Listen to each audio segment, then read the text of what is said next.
Добро пожаловать в мой канал. 03 minutes. Emmanuel Macron a visité ce lundi l'usine Toyota à Onnaing, près de Valenciennes. Le constructeur a annoncé un investissement total de 400 millions d'euros. Pascal Rossignol AFP. La politique est une guerre de mouvements, a coutume de dire Emmanuel Macron. L'attractivité, aussi.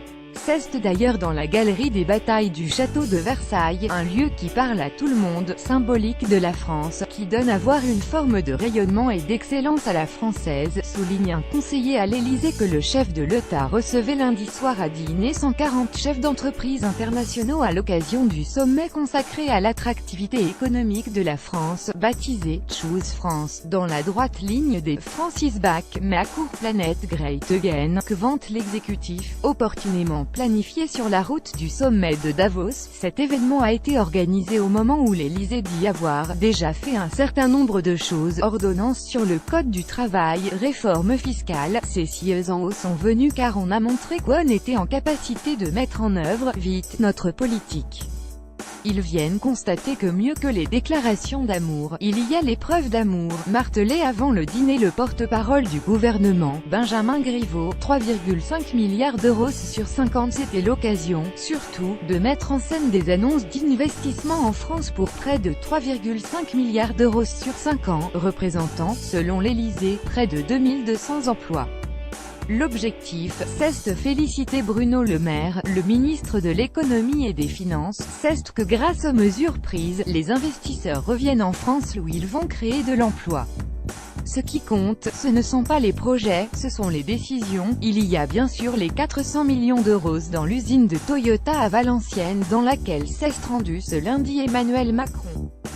Il y a aussi plus de 2 milliards d'euros sur 5 ans investis par l'éditeur allemand de logiciels SAP, dont 750 millions dans la recherche et développement. Google, qui a déjà 120 personnes en France travaillant sur l'intelligence artificielle, a aussi annoncé ouvrir dans l'Hexagone son deuxième centre de recherche européen sur le domaine et augmenter ses effectifs. C'est un message très fort sur notre capacité à attirer grâce à nos ingénieurs, souligne l'Élysée. Facebook n'est pas en reste, qui investit 10 millions d'euros supplémentaires et doit doubler ses équipes de recherche sur l'intelligence artificielle d'ici à 2022. Des bassins d'emploi divers ont aussi été remis en avant. Les investissements de Novartis en France. Le PDG du groupe, Vasant Narasimhan, a eu un entretien bilatéral avec le chef de l'État, et notamment la finalisation du rachat de l'ETIA Médecine nucléaire pour plus de 3 milliards d'euros et les investissements de 900 millions dans la recherche et les essais cliniques, le nouveau siège social à Rueil-Malmaison et le site de Huningue-au-Rhin. D'autres investissements ont aussi été mis à l'honneur, dont la création de 1000 CDI intérimaires par Manpower dans les quartiers, ou des développements de General Mills Glace à Arras, Fresh Delmont, des coupes de fruits dans la Somme. Avec, à chaque fois, le souci de montrer qu'ils sont réalisés dans des domaines très différents et des bassins d'emploi divers.